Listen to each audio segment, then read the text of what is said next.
Sama seperti aku tadi, leg pressku tuh dari 30 kilo, lama-lama, gila loh 120 kilo. Dan itu Ya, harus dilakukan apa ya, terus, regularly gitu ya, terus menerus ya. ya, ya. Tapi jadi lebih sehat, lebih fit. Betul, setuju banget Tuh. kalau itu. Nah, itulah jawabannya Next, kenapa. Panjang ya oke, ceritanya ya. next. Nggak apa-apa, tapi emang kita tuh butuh apa namanya, ibarat-ibarat seperti itu gitu. Kadang kalau misalnya dikasih tahu terlalu terlalu ilmiah, orang jadi males dengerinnya.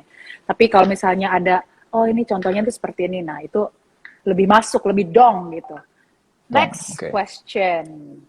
Gimana Yes, ya Kak. caranya pembukuan bagi keluarga milenial agar tetap keuangannya terjaga?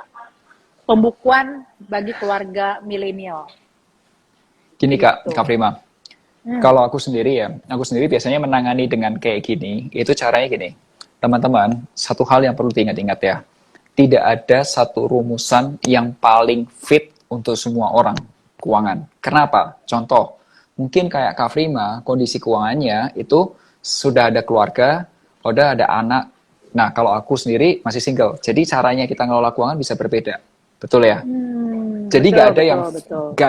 nggak ada yang fit gitu. Misal pun ini sama-sama punya uang 20 juta gitu. 20 jutanya aku sama 20 jutanya Kak Frima pos postingnya akan beda beda kita akan berbeda gitu. Tidak ada yang benar dan tidak ada yang salah gitu. Nggak perlu khawatir. Nah, yang aku sarankan ini teman-teman bisa lakukan langsung dan itu gratis. Teman-teman di aplikasi finansialku kalau kamu sudah download, itu tuh ada satu fitur namanya financial check up. Nah, kamu cek dulu kondisi keuangan kamu secara garis besarnya tuh kondisi keuangan kamu tuh sehat atau tidak. Siapa tahu cara ya, Oh, karena aku berkali-kali menemukan ada orang yang pertamanya tuh bilang kondisi keuangannya nggak sehat gitu. Nggak bisa hmm. ngatur keuangan, takut salah gitu. Ternyata tuh sebenarnya udah benar. Cuma memang masalahnya bukan di pengeluarannya, tapi Tapi, penghasilannya yang terlalu mepet. Ada yang kasusnya gitu. Ada nah tuh juga kalau gitu yang ternyata gimana? ya kalau Nggak salah penghasilannya pengeluaran, penghasilannya mepet, bro. Gimana? ya nambah penghasilan lah. Nah, tapi Ya ada juga iya, yang masalahnya itu di cicilannya terlalu besar. Penghasilannya bagus, ya. pengeluaran buat hidupnya bagus, tapi cicilannya kebesaran. Nah, itu Hmm. penyakitnya beda-beda. Terus ada juga yang kayak Iya, iya. misal uang tabungannya kuras, ternyata buat biaya berobat. Ada juga yang kayak gitu. Hmm. Nah, itu beda lagi penyakitnya. Makanya itu lakukan yang pertama tuh financial check up. Nah, ketika kamu sudah download, itu kamu lakukan financial check up itu gratis. Karena kalau kamu download aplikasi finansialku, 30 hari pertama itu gratis. Gitu. Nah, Hmm. kamu cobain financial check up selama 30 harinya itu kamu cobain dulu supaya kamu tahu kondisi keuanganmu itu sehat atau enggak. Kalau udah sehat ya bagus lah puji Tuhan. Kalau belum sehat kan kamu langsung tahu kan. Oke, so apa yang harus dilakukan gitu. Oh, keren banget Hmm, ya itu si finansialku.com itu ya. Ada yang namanya financial check up itu ya. Gratis betul. pula. Itu yang paling keren sih. Gratis 30 hari lagi. Aduh. Dan kalau mau jadi member, mau langganan gitu cuman cuman tiga Sekelas puluh lima kopi. ribu sebulan. Oh Sekelas my kopi. goodness. Ini sih terlalu terlalu terlalu, terlalu menyenangkan banget sih. Ya, Nih, ya. Hmm. Kak, benarkah yang membutuhkan financial planning atau perencanaan keuangan hanya mereka yang memiliki uang banyak? Definisi uang banyak nih apa nih? Karena kalau uang banyak itu tuh banyaknya seberapa juga nggak tahu nih. Tapi kalau Hmm. ditanya, apakah orang-orang, ya siapa sih yang butuh financial planner? Apakah financial planner itu untuk orang kaya gitu? Hmm. Pengalamanku ya, Enggak, eh, ya abis kan orang begitu, gaji gaji gaji ya itu yang tadi ya kan ternyata gaji mepet, apa yang mau diiniin udah habis semuanya gitu. oke, justru sebenarnya gini, justru orang kaya itu nggak butuh financial planning. Kalau menurutku, Hmm. kenapa? Ini yang aku jelasin dulu. Ini pengalaman. uh, Financial planning itu konsepnya itu tuh membantu kamu, kita individual atau keluarga supaya bisa nyampe ke tujuan keuangan. Mau beli rumah uangnya ada, mau nyekolahin Hmm. anak uangnya ada, mau mau apa namanya mau pensiun uangnya ada. Itu financial Hmm. planning. Ilmunya begitu. Nah, dulu Kak, waktu aku masih kerja di perbankan ya, itu tuh aku sorry, pas waktu pertama selesai dari CFP, itu kan aku jadi seorang financial planner muda, belum ada pengalaman. Yep. Aku cari klien. Nah, aku datengin salah satu kenalan dan termasuk orang kaya di kota ini. Nah, kota Bandung. Aku datengin ke beliau ya, si Koko termasuk kaya. Nah, terus aku tanya, kok sekarang aku jadi financial planner nih kok. Aku mau bantu kamu. Dia tanya, bantu apa Fit? Gini kok, Koko kan pernah bilang sama aku pengen nyekolahin anaknya ke luar negeri. Nah, aku bisa bantu hitung supaya uangnya itu tersedia. Tahu nggak jawabannya apa, Fred? Jawabannya si Koko itu. Jawabannya Koko itu, Vin, ngapain di planning? Uangnya udah ada kok. Itu depositonya. Bener loh. Betul loh. Kenyataannya dia punya uangnya loh, serius. Terus kok dah, aku Iya. tanya, karena aku mikir kan, anjrit, nggak boleh ngomong kasar ya. Oke, sial nih. Loh, enggak lah. Emang udah kasar ya? Ya Nah, terus. aku mikir dalam hati kan, wah gila, nggak laku nih jualan gue. Pada mikir, oh kalau gitu aku bantu supaya Koko bisa pensiun atau financial freedom. Hah ngapain Vin? Lu nggak tahu emang kontrakan gue ada berapa banyak? Kan gue udah cerita, hidup gue bulanannya selain dari kerjaan-kerjaan kayak gini untuk aktivitas harian, biar nggak bego gitu kan, diem doang gitu, dia masih beraktivitas.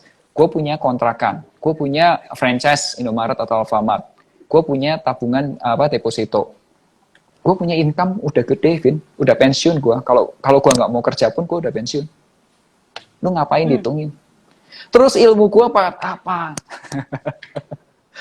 Terus pada akhirnya gue pulang dong, gue udah nyari tahu dong. Kenapa nih orang gue tawarin semuanya mental semua? Ternyata ketika aku temuin lagi jawabannya, ada jawaban bagus dari seniorku yang nulis buku zaman dulu. Ya. Dia bilang gini, orang kaya itu tuh salah satu bahasa Inggrisnya itu wealth. Orang yang punya kekayaan itu wealth. Ya paling nggak 1 juta US dollar ke atas itu wealth, orang kaya. Nah orang kaya itu bukan nge-planning uangnya, tapi dia manage kekayaannya. Makanya yang diperlukan itu adalah wealth management, bukan financial planning. Karena dia udah punya wealth-nya, jadi di manage. Itu betul. Logiknya dia gitu. Nah begitu aku masuk kan. Oke, so berarti yang butuh financial planning siapa? Orang yang tiap hari kerja, waktunya terbatas, uangnya terbatas, tenaganya terbatas, tapi pengen beli rumah, tapi uangnya belum tersedia, mau nyekolahin anak, uangnya belum tersedia, mau pensiun juga uangnya tersedia, sehingga perlu punya waktu buat nge-planning supaya uangnya nyampe. Apakah itu kamu orangnya? Nah, kalau kamu orangnya, itu financial planning. Tuh. Jadi kalau orangnya, itu langsung finansialku.com. Ya, jadi yang butuh financial planning itu adalah kelas menengah Indonesia atau orang-orang yang menuju kelas menengah yang waktunya terbatas. Banyak. Kalau menurut data World Bank itu 150 juta aspiring middle class dan sekitar 50 orang yang kelas menengah atau middle class-nya. Jadi kurang lebih 200 juta orang di Indonesia menurut data World Bank tahun 2019-2020. Gitu. Wow. Gue sampai speechless tau gak? Nggak, karena banyak banget insight yang gue dapetin dari obrolan gue sama lo, Melvin. Artinya ini ada namanya wealth management, ada namanya financial planning gitu.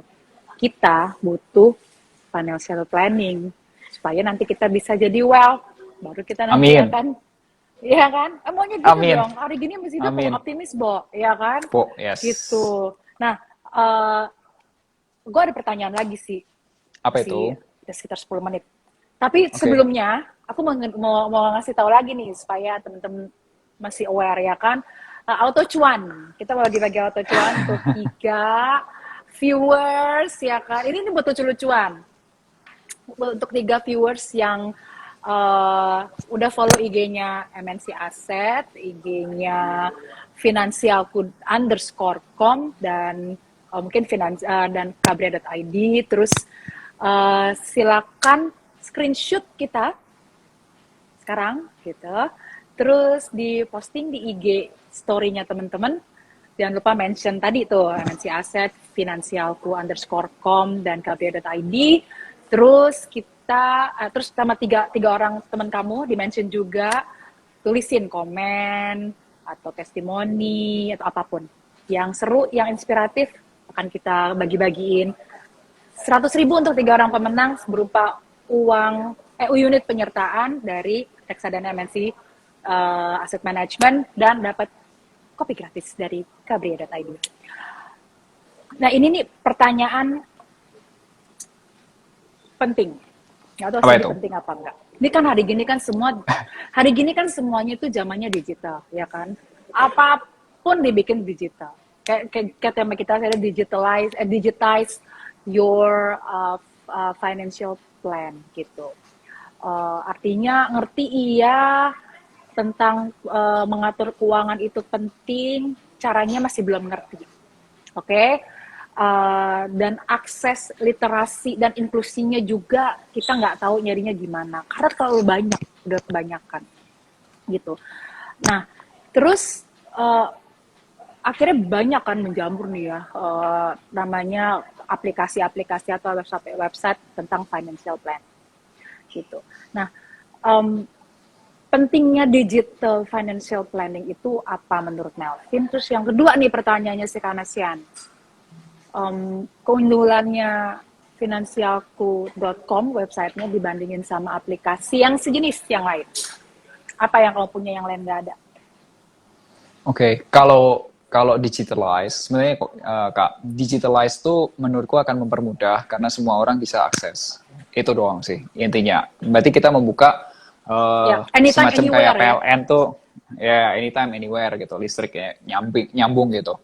Nah, kalau bedanya di finansialku sama yang lain, aku nggak tahu kalau yang lain ya. Tapi kalau di finansialku itu kita fokus kita tuh ke teknologi yang tiga. Satu, itu teknologi yang benar-benar real problem solving. Jadi akhirnya kita tuh harus tanya Real dulu ke problem usernya, solving. ya masalahmu apa. Kadang-kadang mungkin orang curhat, tapi dia nggak tahu masalah utamanya dia apa. Kayak kamu pergi ke dokter, dok badanku panas.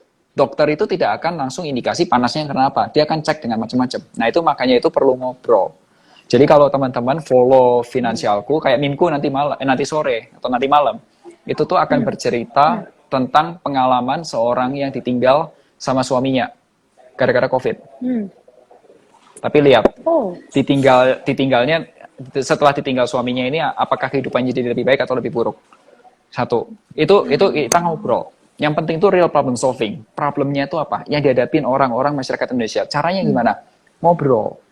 Yang kedua, teknologi yang concern ke keamanan data. Oleh sebab itu, Kak Prima, kita di Finansialku, di Cluster Inovasi Keuangan Digital, di OJK, untuk perencana keuangan, kita satu-satunya yang punya ISO untuk keamanan data. Standar internasional untuk keamanan data. ISO 27001-2013. Kita berkomitmen untuk comply dengan international standard untuk keamanan data.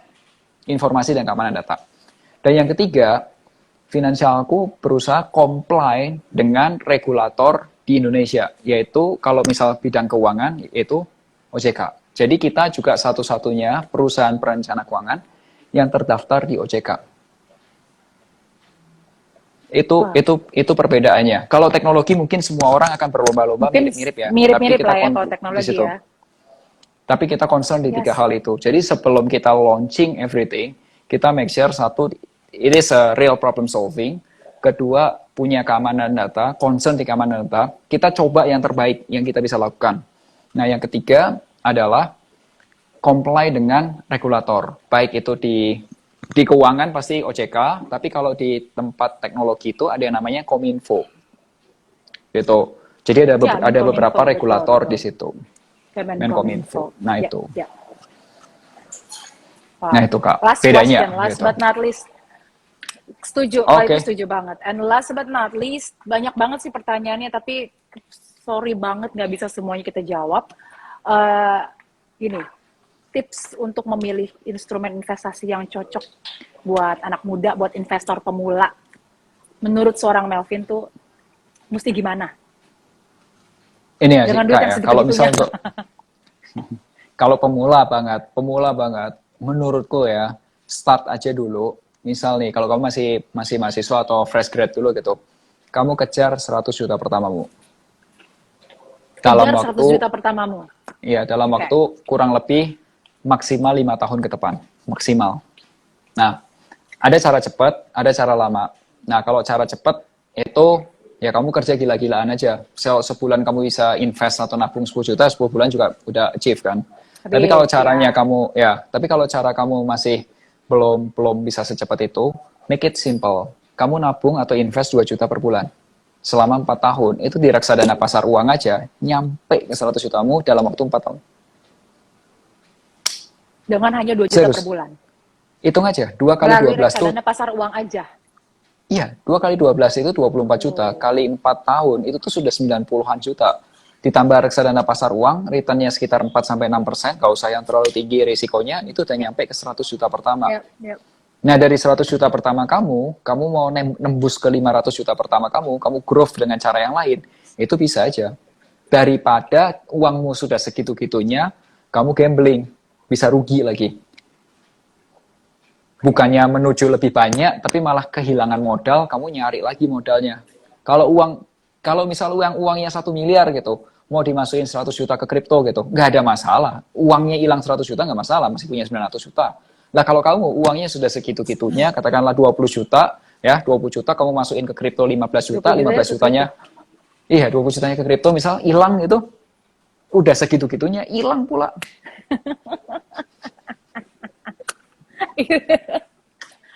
benar.